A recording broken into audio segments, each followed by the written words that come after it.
This feature story is brought to you by Brothers Habet Limited. Tired of replacing light bulbs? LEDs are what you need. LEDs last up to 30,000 hours. That's 30 times longer than incandescent bulbs, and up to 8 times longer than compact fluorescents. So less changing and less trash. Planet Earth thanks you. And the LED experts at Brothers Habet and Habet will help you find the best LED solution with colors for every room and mood, starting as low as $6.95. You can even get LED strips for home, office, and industrial use. So say goodbye to fluorescent tubes forever. And because they use up to 90% less energy, you save money. Money you can spend on other things. So head to Brothers Habet or Habet today. You can also call, email, or Facebook us. Have a brilliant day.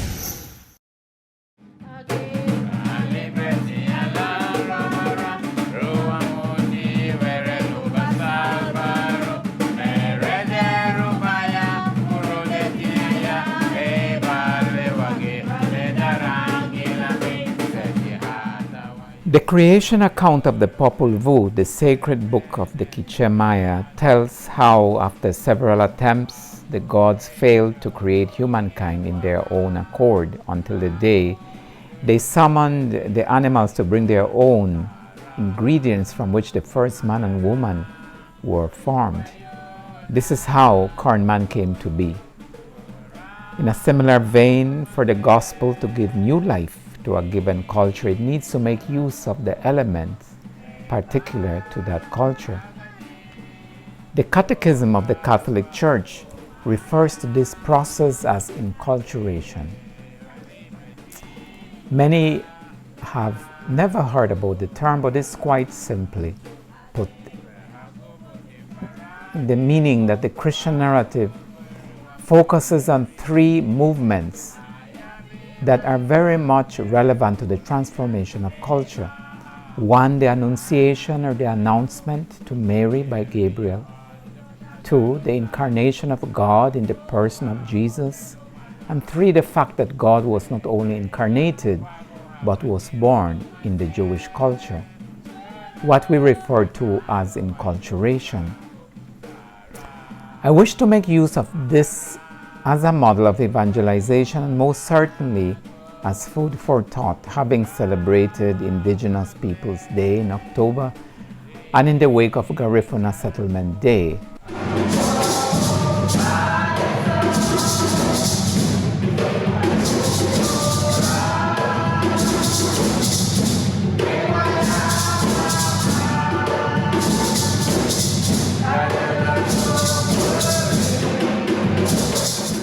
The proclamation of the gospel in the Americas can be traced to the coming of the Europeans more than 500 years ago.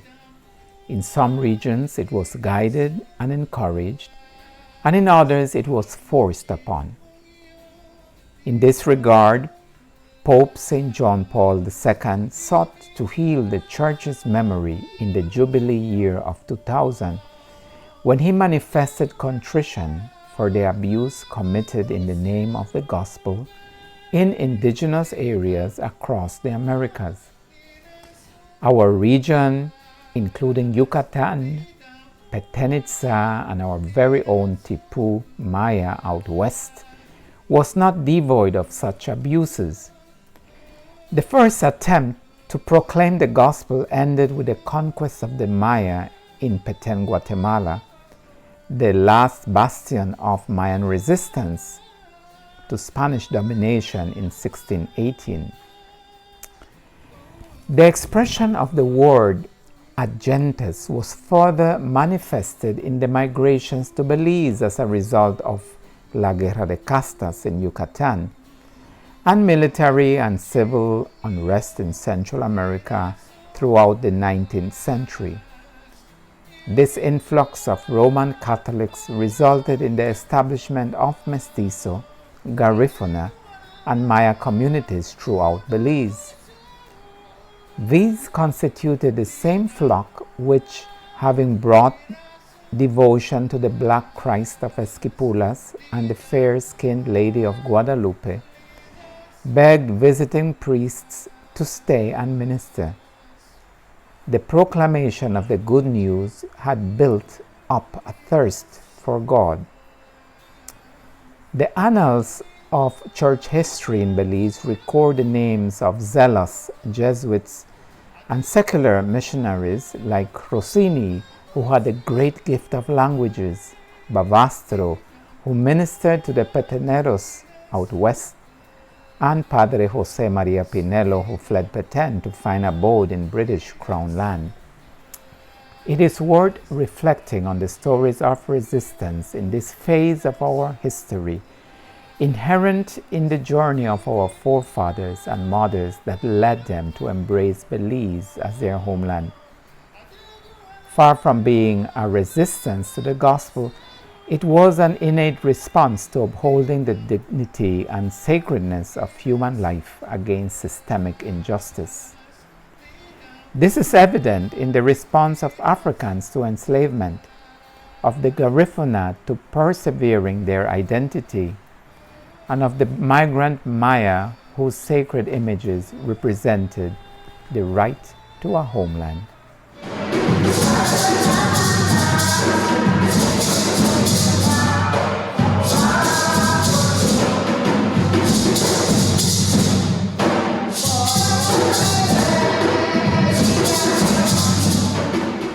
Vatican Council II alludes to the elements of truth and grace found in all cultures and refers to these as a secret presence of God. As such, if through the Annunciation the good news is announced by the Incarnation, it gathers form in the cultural milieu of the people, prompting them to engage in that dance of faith and culture. The pastoral constitution on the Church in the modern world refers to the incarnation of the Word of God as an enriching communion between the Church and the different forms of culture. The attempts of incarnation of the faith in the multifaceted culture in Belize proved to be a challenging endeavor, not devoid of sourness and a lack of cross-cultural sensitivity. The following account, written by a priest and taken from the Jesuit house records in Belize, illustrates one such instance over an issue of a mestizo celebration involving a Garifuna schoolmaster teaching in a Mayan community. I quote, "At 1 p.m. I went to San Jose for a procession that day. Had invited me to last Sunday. This is an annual affair to pray for rain. When I arrived there, I found a kind of concert going on in the church, marimbas playing music that was obviously not religious, and people sitting around listening. I went around looking for some responsible person I could talk to. I expressed surprise that a marimba should be playing in church, and Teacher Augustine, too, seemed to consider it strange that this should be done. He said it had been something that the former priest had disapproved of. I went back to church and spoke to one of the mayordomos, telling him that I was not acquainted with the practice of playing the marimba in church, and that until I could find out more about it, I did not feel free to take part in such an affair." End of quote.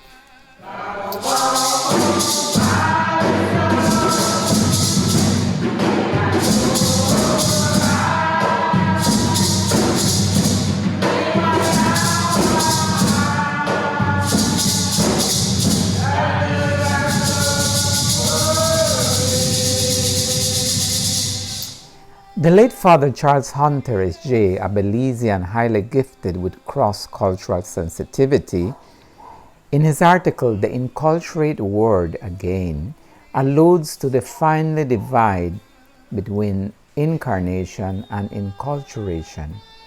He calls God the first humanist for having paid the human family the supreme compliment of assuming a human body, and says that the incarnation gives a vote of confidence to the goodness of matter. In this, Hunter echoes the Catechism, which says that the Incarnation is therefore the mystery of the wonderful union of the divine and human natures in the person of the Word. Paragraph 483. By Vatican Council II, the Church had incarnated in Belize. Numerous vocations from native Belizeans arose to religious life and the diocesan clergy. The subsequent reforms in the liturgy, such as the use of the local language, among other changes, initiated a healing process that had been a deterrent to incarnation.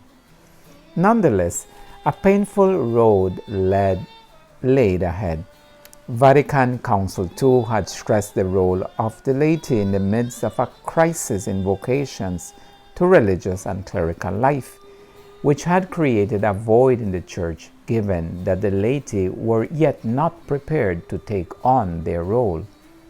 The Word had yet to be inculturated.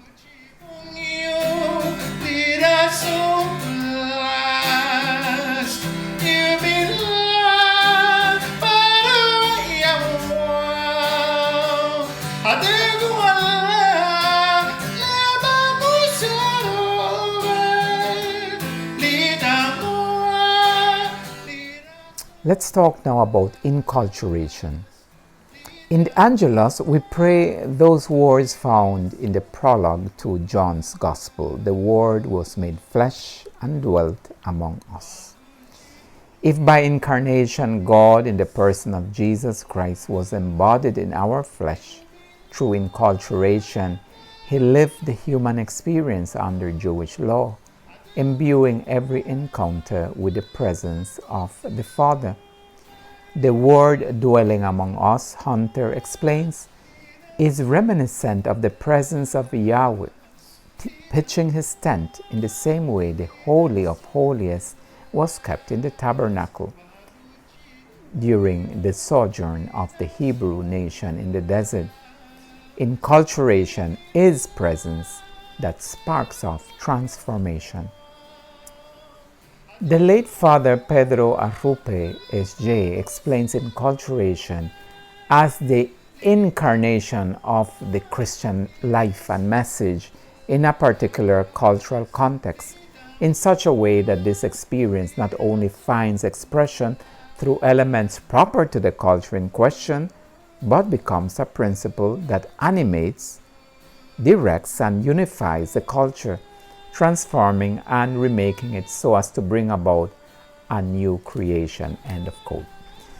It follows that in the process of gathering form, the Word animates, giving life in all its fullness. Ever since the coming of the English Jesuits in 1851, more than 700 religious men and women have labored in the field of evangelization throughout Belize. This is in contrast to the stark note written by Padre Babastro in 1873, noting that the number of priests in the mission was down to 7, and stating that it is now physically impossible for us to attend to all our Catholics. You must send us 6 more fathers if this mission is to be carried on at all. End of quote.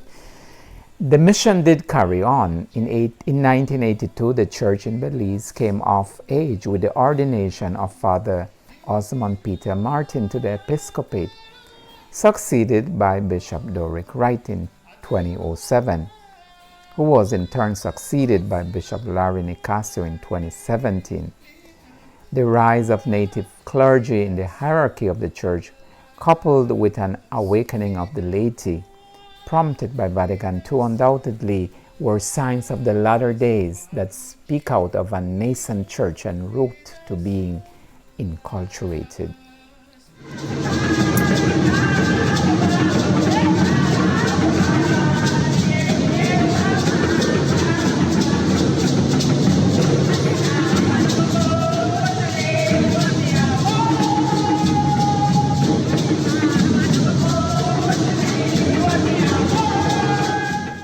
Let's speak about inculturation in these latter days. Having gone through a model of evangelization, albeit in a cursory manner, involving three moments as portrayed in our Christian narrative. We focus on the significance of inculturation as our vocation, as a royal, priestly, and prophetic people. In other words, how can we bring this home to our reality as church amidst a global crisis? Pope Francis, at the 75th session of the United Nations General Assembly, stated that we can emerge out of lockdown due to the pandemic as a better or worse people. In Fratelli Tutti, he states that every new generation must take up the struggles and attainments of past generations while setting its eyes even higher. End of quote. He places this as the dream worth pursuing. The same vision is expressed by John Paul II when he alludes to a new evangelization or a re-evangelization of younger churches where the baptized have lost a living sense of the faith and live a life far removed from Christ and His gospel. Redemptoris Missio, paragraph 33. Vatican Council II states that Christians, by virtue of their baptism, are called to live a life of holiness. The bishops at Aparecida outlined that it is the lay people of our continent who, conscious of their call to holiness, have to act as leaven in the dough to build a temporal city in keeping with God's project. God's project is encapsulated in the Beatitudes, a mission of bringing to our people the full and happy life that Jesus brings to each and every one, so that all may live in accordance with the dignity given to them by God. If this is our purpose, where then lies our battleground of mission in Belize? Just like the rains of Hurricane Lisa came to pound on us the urgent need to notice those on the fringes, the pandemic unveiled the beauty and the not so beautiful of our fallen humanity and its institutions.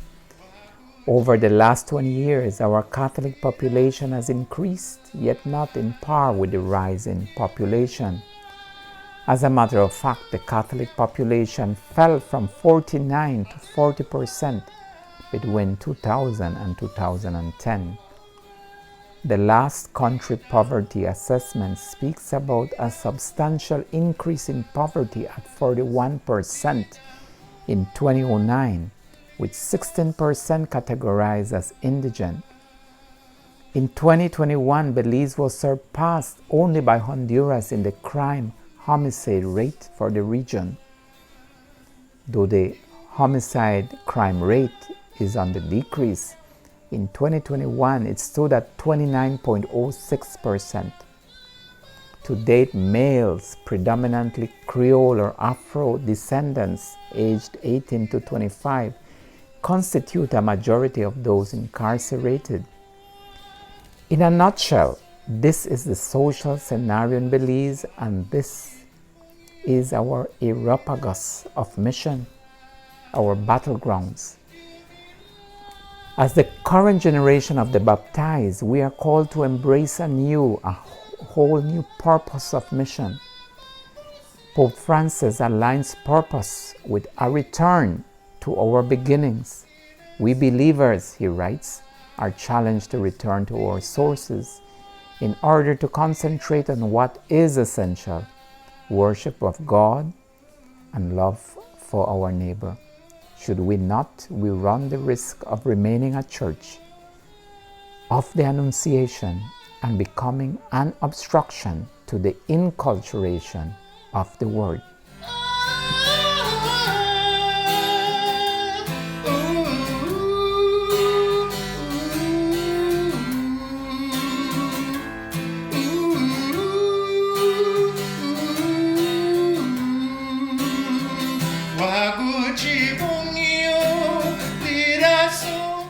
Inculturation has at its core a life of discipleship characterized by call and purpose.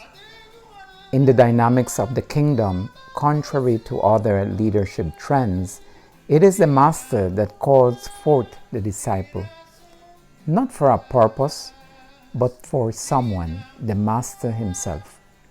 In this scenario, we enter a circle of friendship.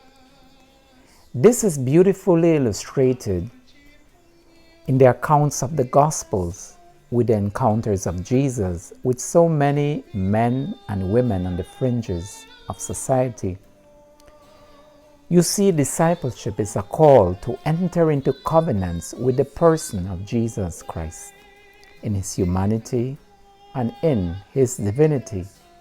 As disciples, the bishop at Aparecida tells us, we are chosen to be closely bound up with his person, participating in the life that comes from the bosom of the Father. Discipleship means being formed to take on Jesus and his own style of life and his same motivations, sharing his lot and taking on his mission of making all things new. In other words, as disciples, we are led into the sacred mystery of inculturation through a total surrender, as Mary, the disciple par excellence. In this encounter, we enter into a mystical union with Jesus, so gracefully portrayed as covenants by John the Baptist in his words in John 29:30. The one who has the bride is the bridegroom. The best man who stands and listens to him rejoices greatly at the bridegroom's voice. So this joy of mine has been made complete. He must increase, I must decrease. As disciples of Jesus, we die to ourselves in order to grow into that image and likeness of God. In a similar manner, Anthony Gittens, in speaking about mission, spirituality states, if we are to be more like Jesus, we must imitate him, not only in his divinity, but in his humanness. Jesus starts by loving. He proceeds by loving.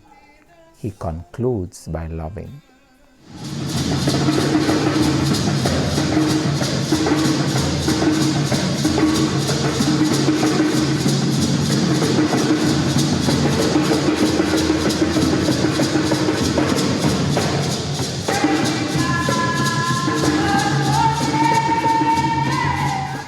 In the road to becoming the people of the inculturate world, we need to go back to our past, not only as individuals, but as a community. Pope Francis denounces the current culture of deconstructionism, or the culture of erase, of cancelling, which threatens to rob us away from our historical memory and which has led us to become shallow, uprooted, and distrustful. This has led to a crisis of meaning. In this regard, it is essential to reach out to our stories in order to be sustained, reconciled, and renewed. In so doing, we need to bring to mind the values and principles present in our cultural heritage through its spirituality, traditions, and practices, discovering among the plots of our stories the seeds of the inculturate word. During Vatican Council II, Jesuit priest Karl Rahner wrote, "The devout Christian of the future will either be a mystic, someone who has experienced something, or will cease to be anything at all." Rahner's prophetic lines appeal more than ever in this era of ours, marked by a dictatorship of noise, phrase coined by Cardinal Sarah in his book, The Power of Silence. We bring the story into our inner chambers to unleash its power for us to be reconciled with our own true self. To this effect, we enter the spiral journey of cultural and spiritual introspection to rise up to the stature as children of God, ever working for the penetration of the earthly and heavenly city. Through Lectio Divina, we are prompted to bring those stories sacred to our Christian tradition to the cloister of ourself, where the heart and mind merges as one with the Spirit. In this recollection, Cardinal Sarah writes, "Like a living presence, the Word does not let go of us, and we do not let go of it either. We commemorate it all day long. Our memory ruminates and our heart meditates on it." To pray is to love, Teresa of Avila said, and to live in love is the story of a prayerful person in love. It is in silent prayer that we gather the strength to give more to others in active life and to be able to touch souls, as Teresa of Calcutta said.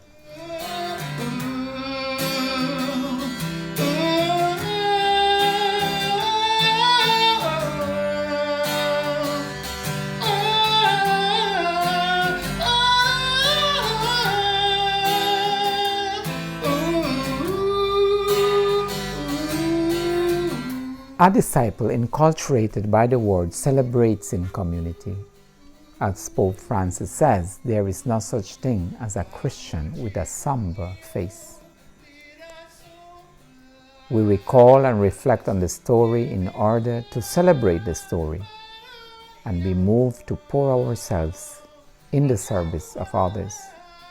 In this, we are challenged to look at our customs and traditions and to celebrate those principles of solidarity, family values, religious piety, community orientation, openness to transcendence, and solidarity that characterizes the Belizean people. As disciples, we are prompted to celebrate a sacramental life through the Eucharist and to find healing through the sacrament of reconciliation in order to be sacrament for others. Only then will we be able to say, like Saint Alberto Hurtado, "My Mass is my life, and my life is a prolonged Mass." Time and time again, we are reminded that the Eucharist is the font and summit of our Christian faith. Pope Benedict XVI, in his preamble to the 5th General Conference of Selam, says that every Sunday and every Eucharist is a personal encounter with God, and that only through the Eucharist will the civilization of love spring forth, which will transform Latin America and the Caribbean, making them not only the continent of hope, but also the continent of love.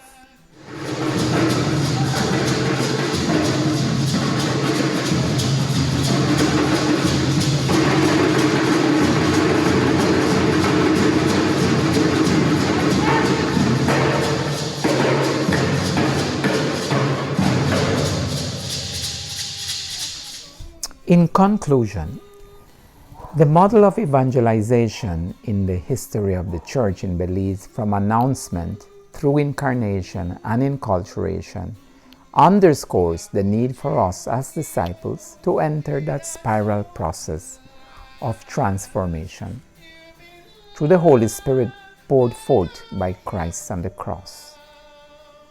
Pope Francis challenges us to dream and to dream loftily. In doing so, he echoes the bishops at Aparecida that speak out against living a mediocre spirituality, much like a house built on sand, in which our Catholic faith is reduced to mere baggage, to a collection of rules and prohibitions, to fragmented devotional practices, and to occasional participation in some sacraments. That does not lead to conversion. As we dream, we also work towards fulfilling and unraveling new stories, ever knowing that we work to build the earthly homeland which is Belize, with eyes set on the heavenly city, to make our earthly home a dwelling place for our brothers and sisters to live and coexist in harmony and dignity. Laity of the Church in Belize, let us live out a sacramental life to the fullest. Cultivate life and prayer. Live your holiness where you are at this very moment, and do not ever forget the story that grounds you.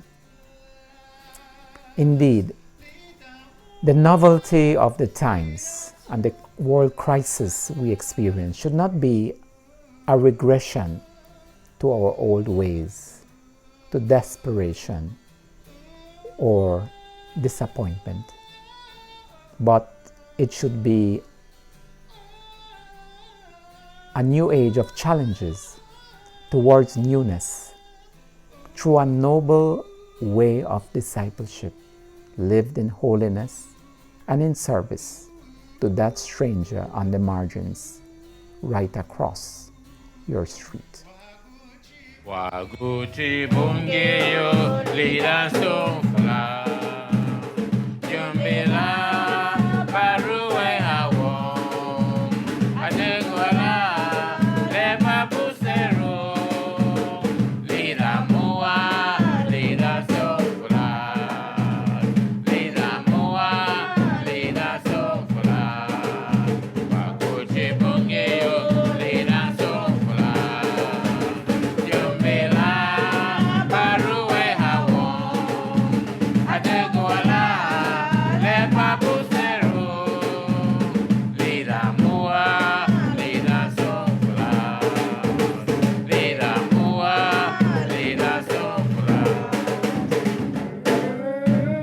Wakshile selve inavola biri chilila barui hawon adigo la le babu serve ya obo kela digo na ser rubo nga feyo ogoen tolana sagwe ferna be watara ke ferna mane atara man won madun ha bare le mer figo ai sa favore de sumuri mane itala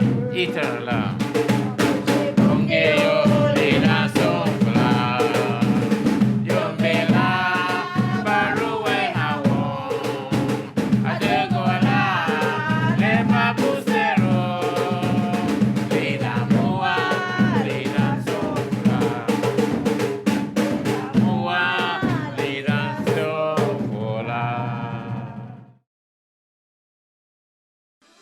For this and more feature stories, you can follow us on Facebook, subscribe to our YouTube channel, or view on Guadalupe Media channel 96 on CCV or channel 64 on CBC. You can also tune in on the radio in your car, home, or office at 101.9 FM, and please be sure to download the Guadalupe Media radio app from Google Play or the App Store. Our Blessed Mother, lead us to Jesus.